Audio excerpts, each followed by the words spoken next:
3 दशक का इंतजार और संसद में गूंजता एक ही शब्द, नारी शक्ति वंदन। ये सिर्फ एक बिल नहीं बल्कि भारतीय लोकतंत्र में महिला भागीदारी को लेकर सबसे बड़ा राजनीतिक मोड़ माना जा रहा है। लोकसभा और विधानसभाओं में महिलाओं को 33% आरक्षण देने का प्रावधान इस बिल में है, लेकिन इसके लागू होने की टाइमलाइन पर सियासत तेज है। किस मुद्दे पर विपक्ष को आपत्ति है, सरकार ने क्या प्रस्ताव रखा, सरकार की तरफ से क्या कुछ कहा जा रहा है, ये रिपोर्ट देखिए।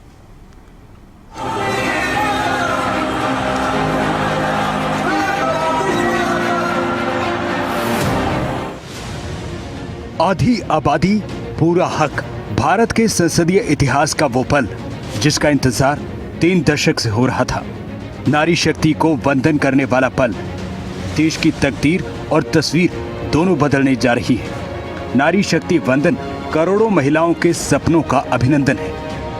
अब महिलाओं को ये जो हक मिला है ना, इस हक को लागू करने में देर नहीं होनी चाहिए। अब ये लागू होना चाहिए। अब जो 2029 में लोकसभा के चुनाव होंगे और तब से लेकर के आगे विधानसभा के भी चुनाव आते रहेंगे, जो भी चुनाव आते रहेंगे 2029 से ही ये लागू हो जाना चाहिए। ये देश की भावना है, ये देश की हर बहन बेटी की इच्छा है। मातृशक्ति की इसी इच्छा को नमन करते हुए 16 अप्रैल से संसद में विशेष चर्चा तय की गई है। संसद की दहलीज से लेकर देश के हर कोने तक एक ही गूंज है, नारी शक्ति वंदन। नारी शक्ति वंदन के नाम की ये गूंज सबसे ज्यादा उठ रही है, जिसमें सबसे बड़ा मुद्दा है लोकसभा और राज्यों की विधानसभाओं में महिलाओं के लिए 33% सीटें आरक्षित करने का। फायदा सिर्फ आंकड़ों में नहीं होगा, फैसलों में दिखेगा। जब नीति बनाने वाली मेज पर महिलाएं बैठेंगी तो हेल्थ, शिक्षा, सुरक्षा, हर मुद्दे पर देश की सोच और ज्यादा मजबूत होगी। हालांकि नारी शक्ति वंदन को लेकर सरकार के इस फैसले के बिल को लेकर विपक्ष के मन में कई सवाल हैं। विपक्ष का विरोध इसे तुरंत लागू न करने और ओबीसी कोटे को लेकर है। विपक्ष का महिला आरक्षण बिल को समर्थन है, लेकिन शर्तों पर आपत्ति है। सरकार का स्टैंड है कि आरक्षण तभी लागू होगा जब जनगणना के बाद परिसीमन होगा। सरकार का प्रस्ताव है कि लोकसभा सीटें बढ़ाकर करीब 850 होंगी। विपक्ष का सवाल है कि महिला आरक्षण को परिसीमन से क्यों जोड़ा गया। विपक्ष जनगणना के आधार पर परिसीमन की प्रक्रिया का विरोध कर रहा है। तर्क है मौजूदा जनसंख्या आंकड़े पुराने हो चुके हैं, प्रतिनिधित्व सही नहीं होगा। विपक्ष की मांग है कि ओबीसी और अल्पसंख्यक महिलाओं के लिए अलग कोटा हो। परिसीमन को लेकर दक्षिण भारतीय राज्यों में चिंता बढ़ी है। आशंका है कि कम जनसंख्या वाले दक्षिण राज्यों में सीटें घट सकती हैं और संभावना है कि उत्तर भारत को राज्यों में जनसंख्या के आधार पर फायदा मिल सकता है। विपक्षी दलों ने एकजुट होकर सरकार की नीयत पर सवाल उठा दिए हैं। सवाल टाइमिंग का है, सवाल नीयत का है। देश को एक नया दिशा दिखाना है और दुनिया के सामने में एक मिसाल कायम करना है कि महिला सशक्तिकरण के लिए भारत देश सबसे आगे है।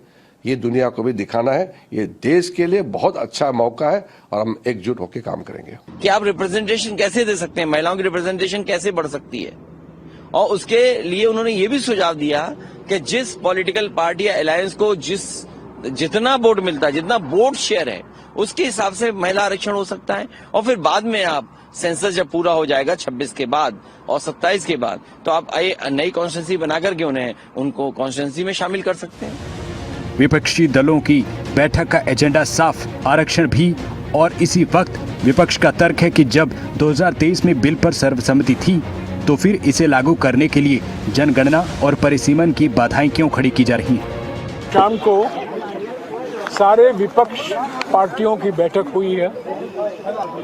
जो 3 बिल पेश किए जा रहे हैं लोकसभा में पहले और उसके बाद में राज्यसभा में आएंगे। एक संविधान संशोधन विधेयक है और 2 बिल स्टैट्यूटरी बिल हैं। कुल मिलाकर 3 बिल पर चर्चा हुई। पहली बात जो सर्वसम्मति से ये साफ हुआ कि जो 2023 में अनुच्छेद 334 ए आर्टिकल 334 ए सितंबर 2023 को हमारे संविधान में शामिल किया गया था। सर्वसम्मति से 1/3 आरक्षण महिलाओं के लिए हम चाहते हैं उस प्रावधान को तुरंत लागू किया जाए। हमारी मांग 2023 में यही थी, परंतु सरकार ने हमारी मांग नहीं मानी और 2 शर्तें लगा दी आर्टिकल 334 ए में कि एक नया सेंसस होगा, उसके बाद परिसीमन होगा और उसके बाद आरक्षण लागू होगा। पर हमने मांग की थी कि ये 2024 के लोकसभा चुनाव से ही लागू होना चाहिए। विपक्षी दलों का तर्क है कि सरकार नारी शक्ति वंदन अधिनियम के नाम पर सिर्फ चुनावी बिसात बिछा रही है। विपक्ष के मुताबिक ये महिलाओं को हक देने से ज्यादा वोट बटोरने का एक हिस्सा है। विपक्ष का सबसे बड़ा हमला बिल के तुरंत लागू न करने पर है।